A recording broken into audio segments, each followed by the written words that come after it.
E o Senhor tem nos dado a graça dele estar conosco, ajudando no ministério e participando ativamente nas atividades da igreja. Isso é uma grande alegria para nós. Graças a Deus, nosso filho não tem sido motivo de desgaste ou de tristeza, pelo contrário, tem sido um bom menino, um bom aluno, um bom filho, uma boa ovelha, e isso é motivo de grande alegria, e que o Senhor permaneça dessa forma. Nós sabemos dos grandes desafios de criar filhos nos dias de hoje, principalmente adolescentes. Então, os irmãos orem por nós, para que permaneça dessa forma. Vamos abrir nossas Bíblias? Primeira epístola de Paulo aos Tessalonicenses. Primeira Tessalonicenses, capítulo 5.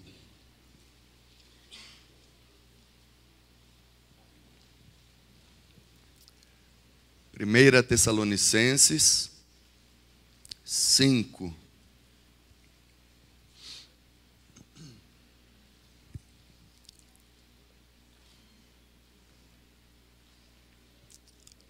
Está aí no Novo Testamento, né? Mateus, Marcos, Lucas, João, Atos, Romanos, Coríntios, Gálatas, Efésios, Filipenses, Colossenses, Tessalonicenses. Achou aí? A primeira Tessalonicenses, capítulo 5. Vou ler apenas um versículo com os irmãos e vamos ver se a gente consegue decorar esse versículo, tá? É um versículo muito grande, muito difícil, mas eu quero crer que nós somos inteligentes o suficiente para sair daqui hoje com esse versículo decorado, hein? 1 Tessalonicenses, capítulo 5, versículo 17. Vamos ver se a gente consegue decorar? O que é que diz aí? Decorou? 1 Tessalonicenses 5, 17. O endereço é maior do que o versículo. 1 Tessalonicenses 5,17. Orai sem cessar. Ou, não pare de orar. Não pare de orar.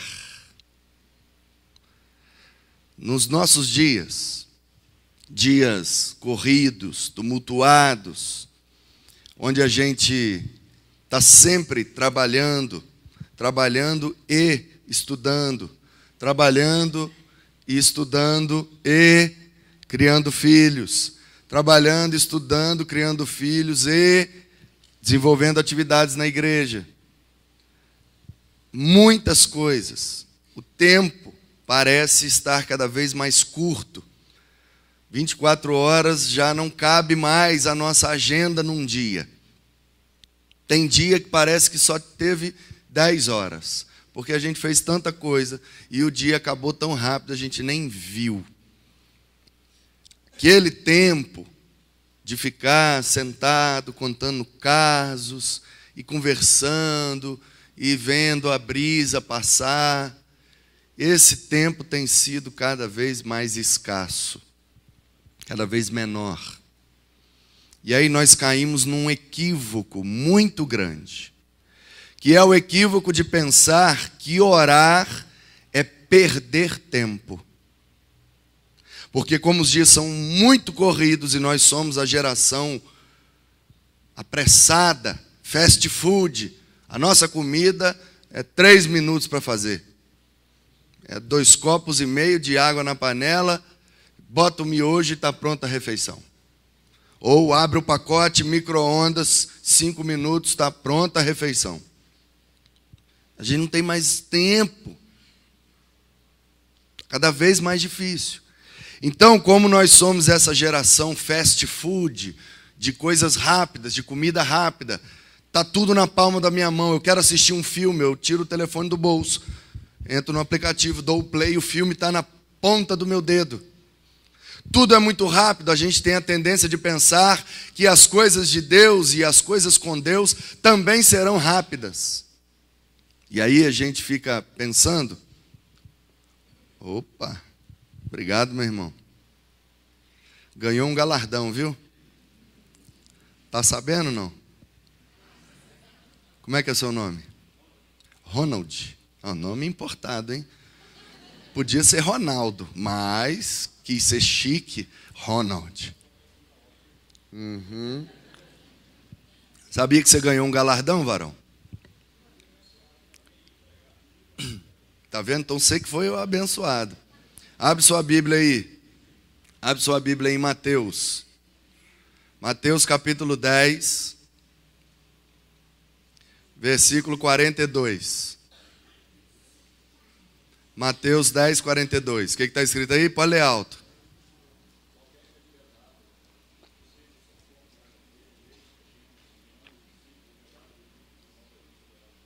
Viu aí?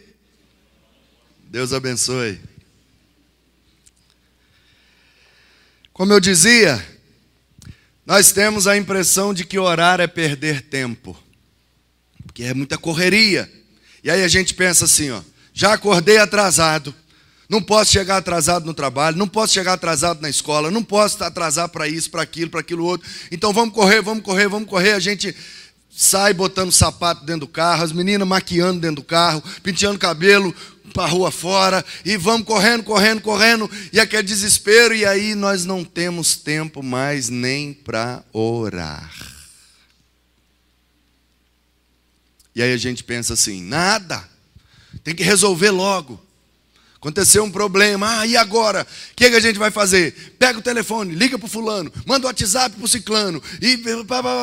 Ei. Orar é ganhar tempo. Porque quando você trabalha, quando você faz, é o seu braço que se cansa. Mas quando você ora, é o braço do Senhor que se estende para trabalhar por você. Antes de sair fazendo, falando, resolvendo, correndo, buscando, tropeçando, ore. Não pare de orar. Eu gosto muito de pregação, gosto de pregações, gosto dessa parte do culto, da vivência cristã, de abrir a Bíblia e falar sobre ela. Gosto muito. A ciência ou a arte que trata da pregação se chama homilética. E é a minha área de estudo preferida. E na pregação nós temos um pastor batista, aleluia, que se destacou muito. Alguns chegam a dizer que depois de Jesus ele foi o maior pregador de toda a história da igreja. Ele é considerado por alguns como príncipe dos pregadores, o último dos puritanos. Eu me refiro a Charles Haddon Spurgeon, um pastor batista do século XIX, do início do século XIX, na Inglaterra. Spurgeon chama muita atenção por causa da pregação, porque ele pregava muito bem. Spurgeon se converteu ainda na adolescência, por volta dos 16 anos. Aos 17 ele pregou pela primeira vez. Aos 19 ele se torna pastor de uma igreja no interior da Inglaterra. Aos 21 anos de idade, Spurgeon se muda para Londres. E por volta dos 23 anos de idade, Spurgeon assume a Metropolitan Tabernacle Church, a igreja metropolitana do tabernáculo, no centro de Londres. Uma igreja que naqueles dias tinha por volta de 300 membros. Spurgeon passa ali 30 e poucos anos da sua vida. Spurgeon morreu novo, mas deixou naquela igreja cerca de 30.000 membros. Spurgeon batizou mais de 19.000 pessoas. Spurgeon chegou a pregar 7 sermões nos domingos, porque não comportava no templo a quantidade de pessoas que queriam ouvi-lo.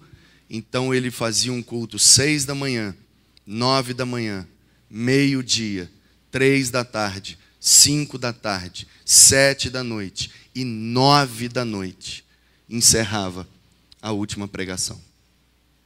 Cerca de 40 até 50.000 pessoas passavam pelo templo da Igreja Metropolitana do Tabernáculo no final do ministério do Spurgeon, quando ele estava no seu auge. E eu, por gostar muito de pregação, acabei estudando muito a vida do Spurgeon. E fui perceber que, na verdade, Spurgeon, no púlpito, era um gigante, porque ele tinha, antes de chegar no púlpito, uma vida de oração. E isso me surpreendeu muito. E existe em português, lançado pela editora Vida, um trecho da biografia do Spurgeon. O nome do livro é Liderança Espiritual. É uma série de liderança, chamada Liderança Espiritual. E aí a editora escolheu alguns homens da história da igreja, e aí vão usando a vida desses homens para nos inspirar. E tem Liderança Espiritual segundo Moody e alguns outros homens, e um dos livros é Liderança Espiritual segundo Spurgeon. O autor é o Steve Miller. E nesse livro,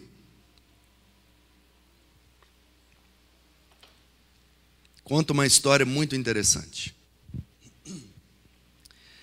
Diz que o Spurgeon, certa vez, estava na igreja e foi visitado por um amigo do interior. Um amigo lá do interior da Inglaterra veio à capital, em Londres, para resolver alguns problemas. Passou lá na igreja para ver o seu amigo. E aí, Spurgeon então recebe o amigo, eles tomam um chá, porque em inglês não toma café. E Spurgeon, como todo pastor, sai mostrando as dependências da igreja para o seu amigo. E naquela ocasião, o templo tinha 5 andares de galerias. E um templo enorme, uma obra maravilhosa. Spurgeon não usava microfone, não tinha alto-falantes, então o templo era em formato de concha acústica, porque ele pregava somente com a voz. O púlpito ficava embaixo e o povo é que ficava em cima. E o amigo do interior, na capital, naquela igreja enorme, ficou muito impactado. E Spurgeon foi mostrando as salas, a estrutura. E de repente Spurgeon desceu lá no fundo. E embaixo, lá no porão da igreja, tinha um corredor muito grande, com várias salas, de um lado e do outro, e eles chamavam aquele corredor de submarino, porque era um corredor muito grande, com as janelinhas das salas, de um lado, do outro, de um lado, do outro. Spurgeon caminhou com um amigo até o final daquele corredor, e à esquerda entrou numa sala pequena, cerca de 10 metros quadrados, algumas almofadas, um tapete, e Spurgeon disse para o seu amigo: essa é a sala mais importante da igreja.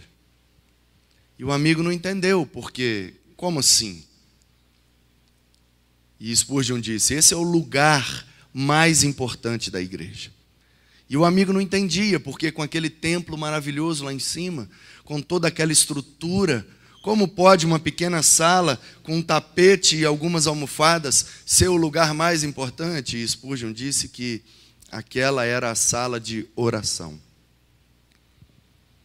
E o amigo ficou sem entender, e ele disse que, da mesma forma que um navio, por maior que seja, só se movimenta no mar se houver lenha queimando lá embaixo, também aquele grande navio lá em cima só vai se mover na direção de Deus se houver lenha queimando aqui embaixo. E o amigo perguntou para o Spurgeon: quantos membros tem a sua igreja? E ele respondeu: cerca de 30, no máximo 40. E o amigo não entendeu, falou: como assim? 40 membros? Então para que um templo desse tamanho? Ele falou: não, lá em cima frequentam milhares de pessoas, mas eu só considero membros da igreja os que frequentam essa sala. Porque quem não ora não pode ser considerado um verdadeiro cristão. É mero frequentador de culto. Spurgeon, certa vez, foi procurado por sua esposa na madrugada. Por volta de 2h da manhã, a esposa de Spurgeon levou a mão ao lado e percebeu que Spurgeon não estava do lado dela na cama. Não tinha energia elétrica, então ela foi tateando, chamando, e ele não respondia. Mas depois ela percebeu que ele estava de joelhos aos pés da cama, orando. Ela então respeitou e voltou a dormir.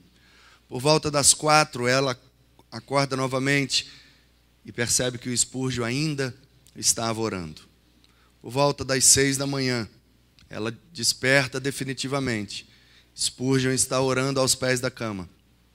Ela toma um banho, vai para a cozinha, prepara um chá, alguns biscoitos. Spurgeon chega.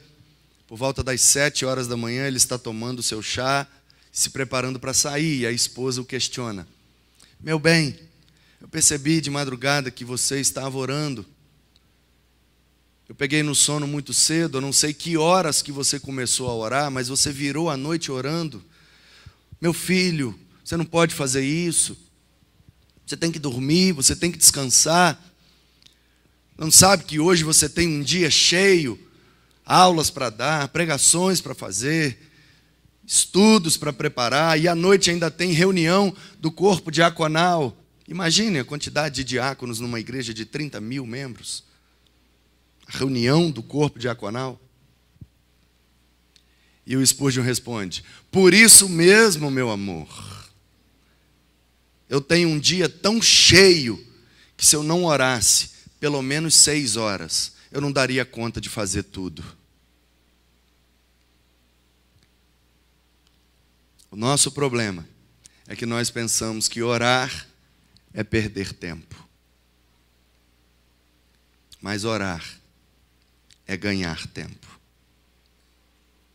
Alguém já disse que se a vida cristã fosse um trem, os 2 trilhos seriam a Bíblia e a oração. Sem Bíblia e sem oração, o cristão não vai para frente. Eu era pequeno, adolescente, sim, eu já fui pequeno. E cantava uma musiquinha no ministério infantil na igreja onde eu congregava. Provavelmente você conhece essa musiquinha. Leia a Bíblia.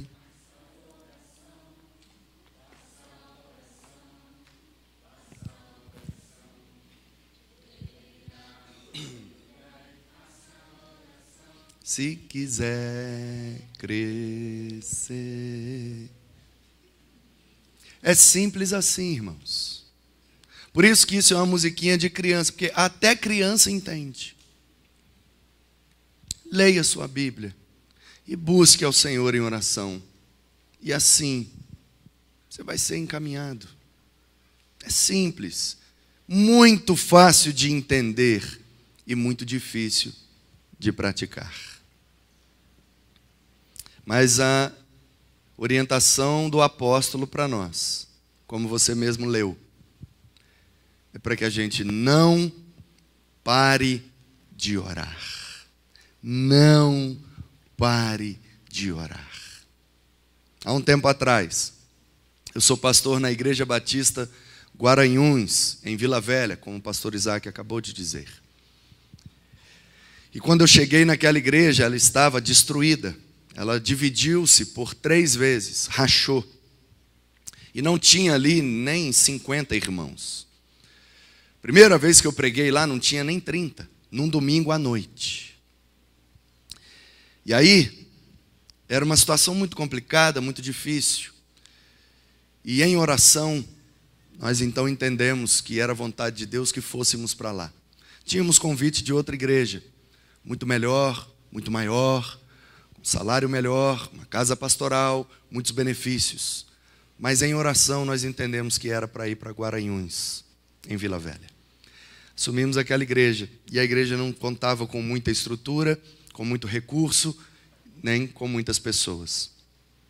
E num daqueles cultos, eu disse àquela igreja que ela estava faltando uma coisa. E estava faltando uma Kombi. E eu brinquei, estava pregando no Salmo 133.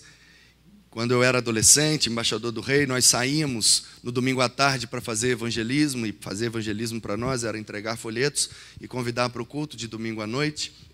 Depois nós vínhamos para a Unijovem, às 18 horas, e depois tinha o culto. E a gente saía de Kombi.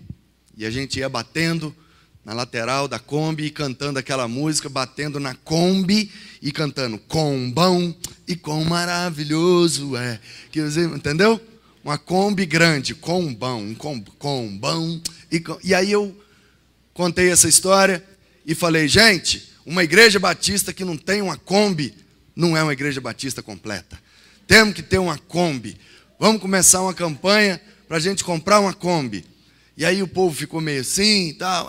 Pastor, Aí surgiu uma história lá, um irmão, quando eu falei isso, um irmão apontou para o piano da igreja. E eu não entendi, ele ficou apontando.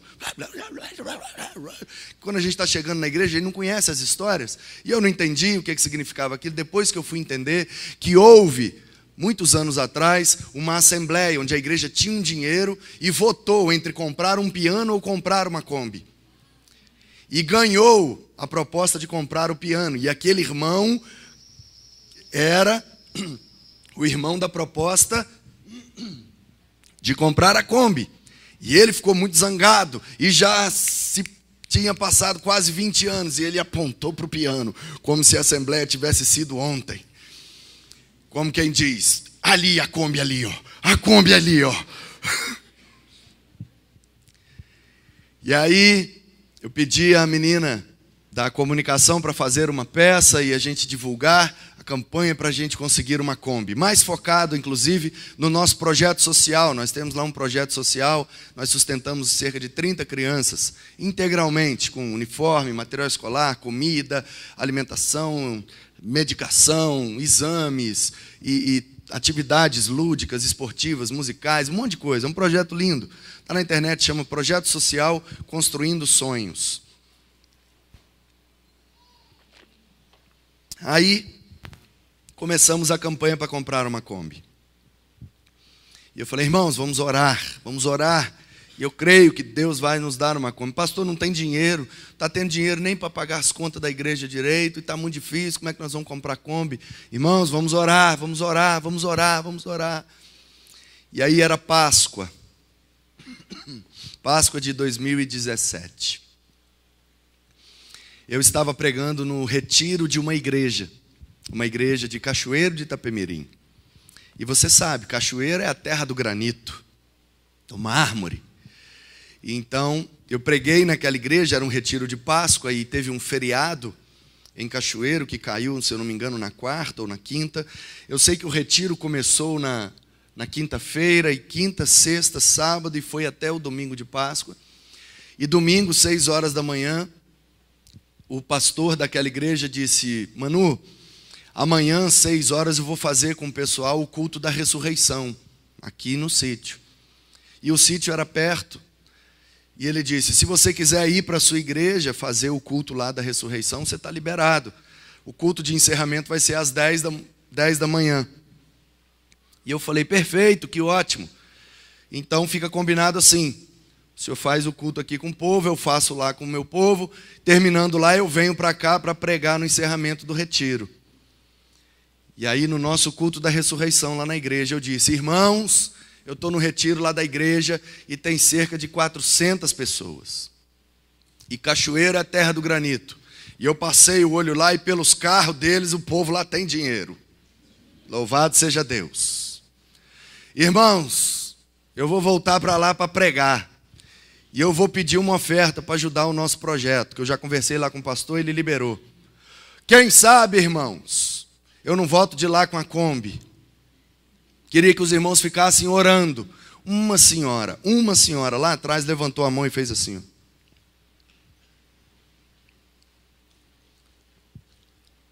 Depois do culto, eu despedindo do pessoal, ela veio no meu ouvido e disse: pastor, eu peguei e vou estar orando. Enquanto o senhor não voltar com a notícia, eu não vou parar de orar. Falei: amém, irmã, estamos juntos. Fui para o sítio, preguei, pedi a oferta e nada. Amém, louvado seja Deus. Estou eu na fila do almoço, sabe como é a fila de almoço de retiro, né? E aí vai para lá, vem para cá, vai para lá, vem para cá. Numa dessas idas e vindas, eu bati de frente com um irmão vindo de lá para cá. Um irmão simples, uma bermudinha, chinelinha havaiana, um bonezinho só jogado por cima assim, tchum. E vindo andando devagarzinho com o pratinho dele. Quando ele passou por mim, ele: bom dia, pastor. Bom dia, meu irmão. Tudo bem? Falei: tudo bem, meu irmão. Como é que é o negócio da Kombi lá que o senhor falou? Aí eu olhei assim, falei: então, irmão. Pensei: tadinho. A idade, né, tadinho? Talvez a enfermidade, não sei, já não está ouvindo bem, não está entendendo nada mais. Ô Senhor, tenha misericórdia. Meu irmão, assim eu vou até meio-dia, é perigoso ficar me dando água, hein? O pastor já disse que é só até às 10. Falar nisso, está na hora de acabar. E aí ele falou: como é que é o negócio, pastor? E eu falei: não, irmão, nós estamos numa campanha para comprar uma Kombi, porque a gente tem um projeto com as crianças. Então a gente recebe muitas doações de alimentos, de fruta, de verdura, legumes, do Ceasa. E a gente não tem como buscar esses alimentos. A gente vai com o carro, pega uma caixinha, 2 caixinhas, 3, mas não cabe muito. Se tivesse uma Kombi, a gente carregava logo umas 30 caixas e abençoava muito o projeto. Ele falou: e quanto custa essa Kombi, pastor? Aí eu falei: ô irmão, é porque assim, a nossa campanha está devagarzinho e o dinheiro que a gente já arrecadou não compra nem a roda da Kombi ainda. Então eu estou aguardando juntar um pouco mais para eu ver negócio de preço, porque não adianta eu ver preço agora, porque eu não tenho dinheiro. Ele falou: pois o pastor devia saber o valor. Aí eu entendi o recado, falei: rapaz, eu achei que o homem estava doente, é eu que estou dando mole. Aí peguei o celular aqui de ladinho, OLX, Volkswagen, Kombi, tá, olhei lá uns 3 anúncios, falei: meu irmão, mais ou menos uns 20 mil. Aí ele: pastor, 20 mil compra uma boa? Eu falei: uma mais ou menos, mas já serve, irmão, 20 mil compra uma que serve. Aí ele: então, pastor, faz favor de anotar meu telefone?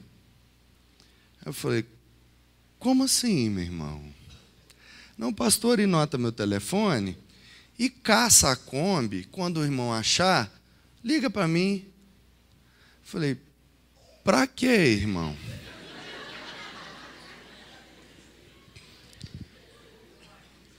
Aí ele falou: pastor é meio devagar, né?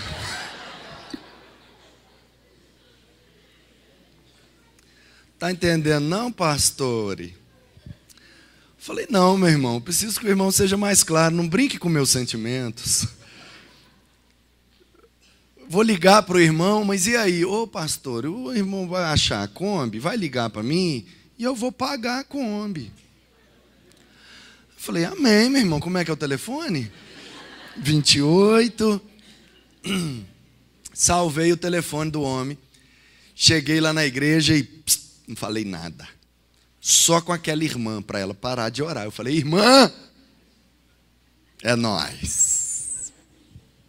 E fui procurar a Kombi. Demorei quase um mês para achar uma Kombi decente. Quando eu achei a Kombi decente, era 30 mil. As de 20 mil era muito ruim. Porque Kombi de firma, de empresa, muito sambada, muito rodada, muito...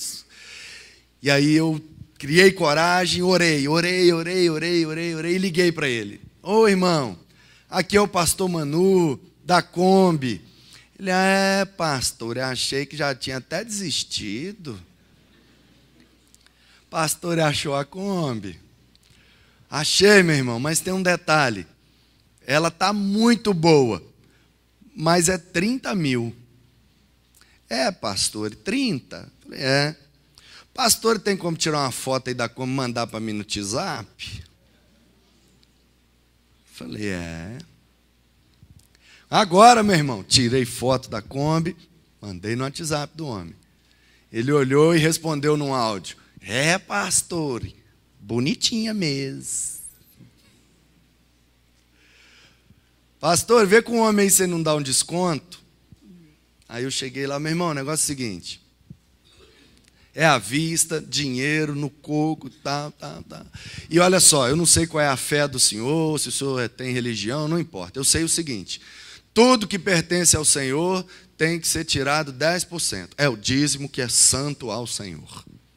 Então vamos tirar o dízimo desse negócio e vamos fechar por 27. Aí o homem olhou e falou assim, 28 eu faço. Aí eu mandei a mensagem para o homem, diz que faz por 28. Aí ele respondeu, então pega o número da conta que eu vou transferir 28 para ele. E nós compramos a Kombi com 19 mil quilômetros rodados. Novinha. E está lá na igreja sendo uma benção. Os 2 mil que nós tínhamos, mandei dar uma revisão nela toda, uma encerada, uma lavada, plotamos ela, colocamos adesivos da igreja, do projeto, versículo bíblico, ela ficou linda, sem contar nada para ninguém. Num domingo de manhã, depois da EBD, todo mundo descendo, eu botei ela na porta da igreja, com o pisca-alerta ligado, e o povo foi descendo e foi vendo a Kombi da igreja, e virou uma festa, e foi uma bênção. E aí naquele domingo à noite eu falei com a igreja, quando eu pedi oração, a maioria dos irmãos nem me ouviu, mas uma irmã, pegou o pedido e orou sem parar. E eu quero crer que Deus honrou a oração dessa irmã. E é por isso que nós temos a Kombi hoje. Meu irmão, não pare de orar. Não pare de orar. Ainda que você tenha pouco. Porque às vezes o nosso recurso é pouco. Mas isso me faz lembrar de uma passagem bíblica. Se você quiser acompanhar rapidinho, essa passagem tem nos 4 evangelhos. Mas em Mateus, eu gosto do registro de Mateus, que no capítulo 14, a partir do versículo 19, diz assim, tendo mandado que a multidão se assentasse sobre a relva, tomando os 5 pães e os 2 peixes, erguendo os olhos aos céus, os abençoou. Você conhece a passagem? Ela é chamada de primeira multiplicação dos pães. Você sabe que tinha uma multidão, e a Bíblia diz que era cerca de 5.000 homens, fora mulheres e crianças. E você tem que se lembrar que na Bíblia, homem é sexo masculino acima dos 30. Porque mesmo sendo do sexo masculino abaixo dos 30 é mancebo. Abaixo dos 12 é criança. Tanto que os 5 pães e 2 peixes foram tomados de um mancebo, um jovem. Portanto, ele é do sexo masculino, mas ele tem menos de 30. Ele não está nessa conta dos 5.000. Era 5.000 homens. Fora mulheres, crianças e jovens. Então eu chuto por baixo umas 10.000 pessoas. Jesus está pregando e uma multidão ouvindo. E vai dando a tardezinha e o povo começa a dar fome. E os discípulos incrédulos falam: Senhor, vamos mandar esse povo embora, porque não tem como dar comida para todo mundo. E ele fala: o que é que vocês têm aí? Nós não temos nada, vê com o povo aí o que é que eles têm. E aí acha um menino, tinha que ser um adolescente, né? Fase de crescimento, 5 pães e 2 peixes de sobremesa. E olha que o pão daquele tempo não é esse pãozinho francês que a gente compra na padaria. É um cepa de um pãozão assim, ó. Tipo esse pão sovado, nossa, assim. 5 pães e 2 peixes ainda. O menino, fase de crescimento, é uma benção. Trouxeram os 5 pães e os 2 peixes. Eu pergunto a vocês, irmãos, 5 pães, ainda que sejam uns pãozão do tamanho desse púlpito, e 2 peixes, ainda que seja 2 robalos de 30 quilos cada um, dá para alimentar uma multidão de cerca de 10.000 pessoas? Não dá, é pouco. Mas o que é que Jesus faz? A Bíblia diz que ele ergue os olhos aos céus e abençoa aquele alimento, ou seja, ele fez uma oração. Não pare de orar, ainda que você tenha pouco, porque o nosso Deus é um Deus de multiplicação. Ele pode pegar o pouco recurso que a gente tem, multiplicar, e como diz as Escrituras, ainda fazer sobrar. A Bíblia diz que sobraram 12 cestos cheios de pedaço de pão. O povo foi comendo, e foi sobrando uns pedaços. No final eles juntaram os pedaços e encheram 12 cestos.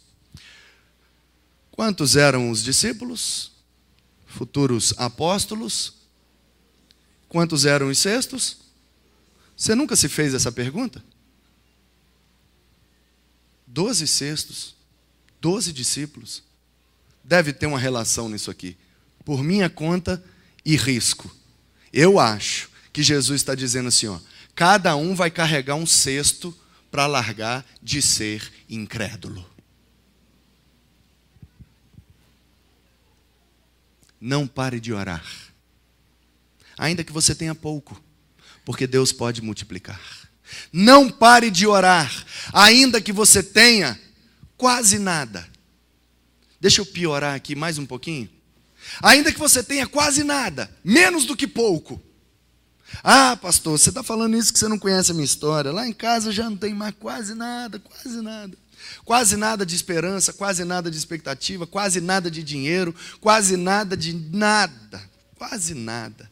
Para não dizer que não tem nada, tem. Mas é menos que pouco. Então eu quero te lembrar de uma história da Bíblia. Ela está no primeiro livro dos Reis. Se você quiser muito rápido achar comigo. 1 Reis, capítulo 18.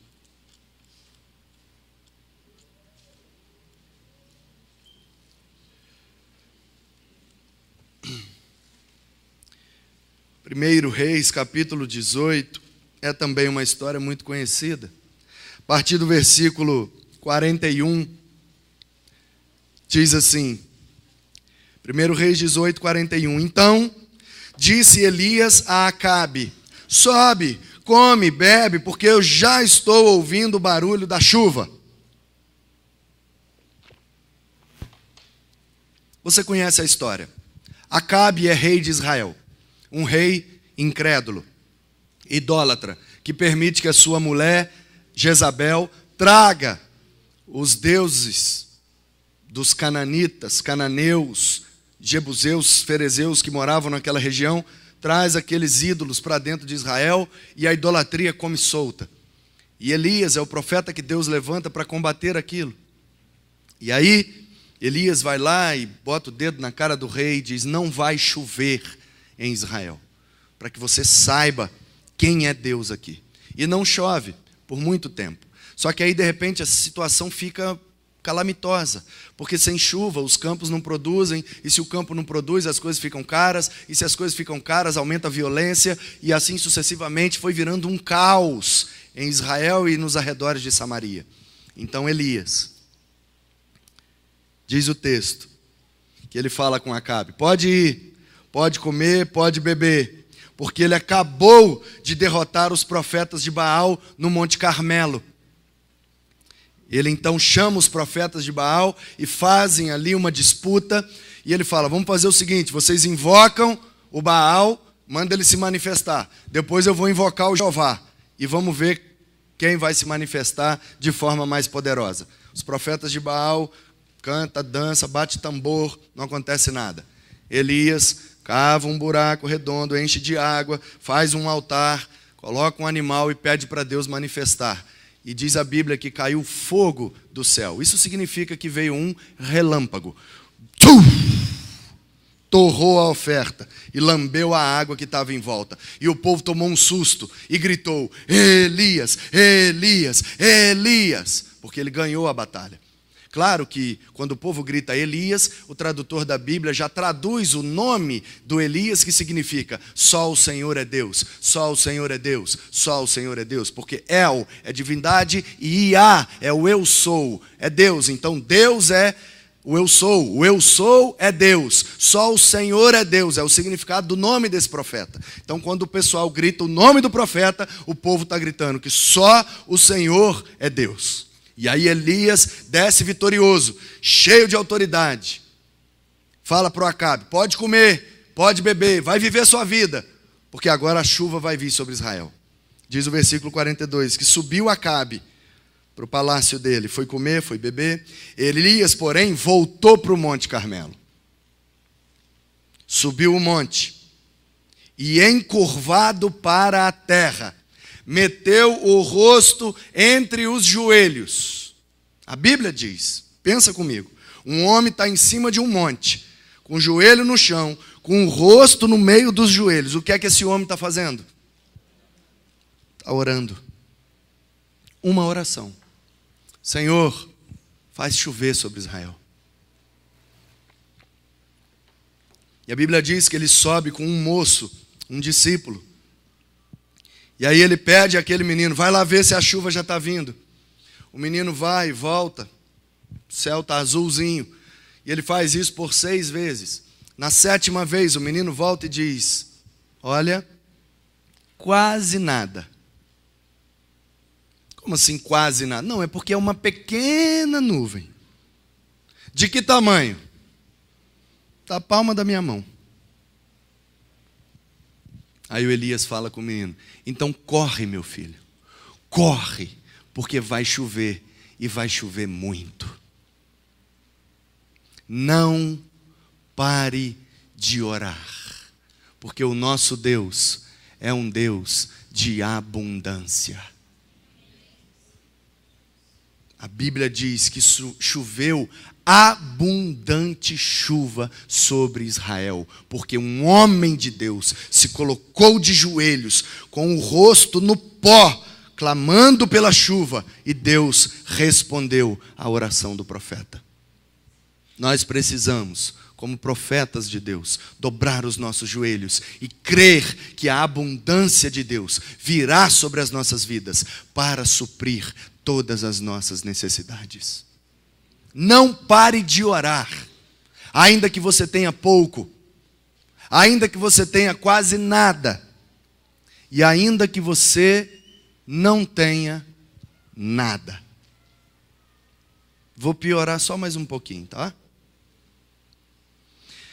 Não sei se vocês sabem, mas eu fui, durante um bom tempo na minha vida, atleta. O que a gente chama no esporte de alto rendimento. Atleta que treina para competir a nível estadual, nacional e mundial. Eu pratiquei basquete por muitos anos e também o skate. E eu cheguei a ser skatista profissional, morei em São Paulo e vivi 4 anos desse esporte. Disputei vários campeonatos, mundial e um monte de coisas. Que não vem ao caso, é só para te explicar o seguinte. Quando eu morava em São Paulo e era skatista profissional, tinha um amigo que andava de skate conosco. O nome dele é Marcelo. E ele é bem pequenininho. E o apelido dele é Formiguinha. E ele tinha um cabelo assim, bem grandão, black power. E ele é muito gente boa. E nós andávamos sempre juntos no Vale do Anhangabaú, em São Paulo.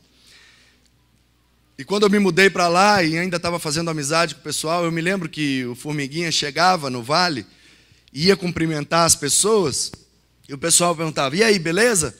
E ele respondia usando as duas mãos. E ele fazia assim, ó.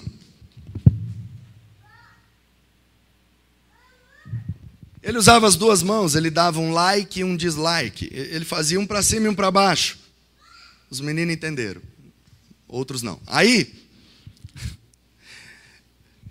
um belo dia, eu sou muito curioso, que eu acho que a curiosidade é a mãe da inteligência. E um belo dia, na minha curiosidade, eu não aguentei e perguntei para ele, formiguinha, vem cá. Cheguei, formiga. Como é que esse negócio aí que você faz um dedo para cima e o outro para baixo? Por que você responde assim? Aí ele falou, ô manuzão, é porque é o seguinte, tá ruim, mas tá bom.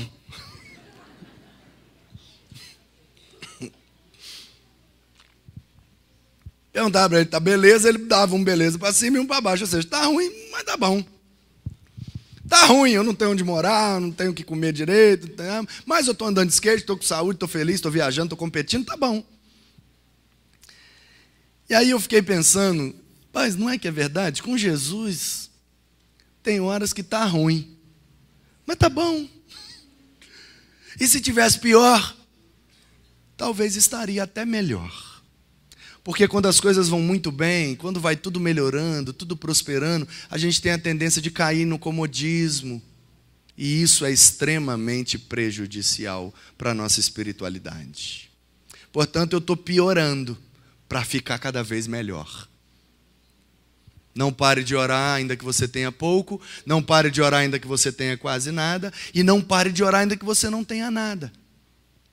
Você conhece a passagem, João capítulo 11, conta a história de um amigo de Jesus que morreu. Eles moravam em Betânia. Marta, Maria e Lázaro. Jesus sempre que passava por ali, dava uma paradinha, fazia um lanche, ensinava, convivia com eles e ia embora. Um belo dia Jesus passou por lá e eles foram expulsos de lá a pedradas. Já estava caminhando para o final do ministério e Jesus já não era bem-vindo e não era muito bem quisto por onde ele andava. E eles então expulsaram eles a pedradas e eles foram embora.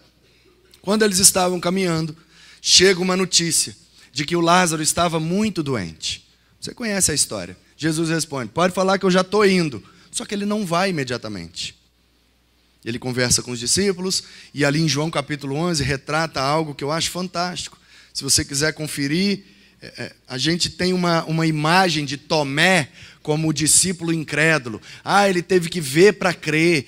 O Tomé é muito incrédulo e tal, porque a gente não leu o evangelho todo e não prestou atenção. Em João capítulo 11, no versículo 16, diz assim, então Tomé, chamado Dídimo, disse aos outros discípulos, vamos também nós para morrermos com ele.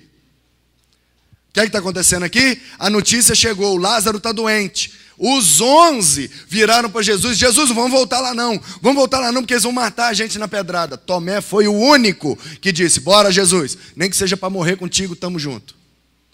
Mas essa passagem a gente não prioriza, né? Porque nós temos a tendência de priorizar os defeitos. Quem veio ontem, está entendendo.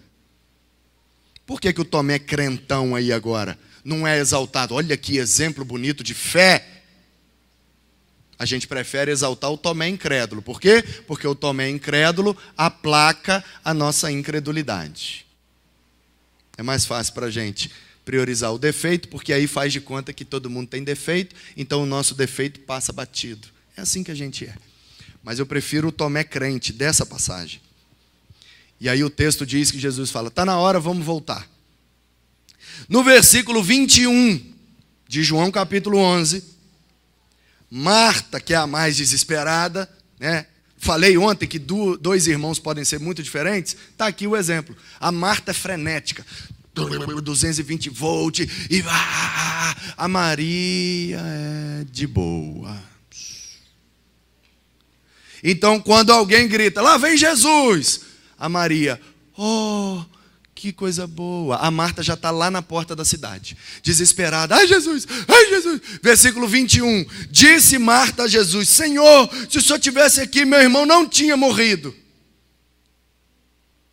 22. Mas também sei que, mesmo agora, tudo quanto pedires ao Pai, Ele te concederá. Aí Jesus, isso mesmo, menina, se creres verás a glória de Deus. Bora para o cemitério.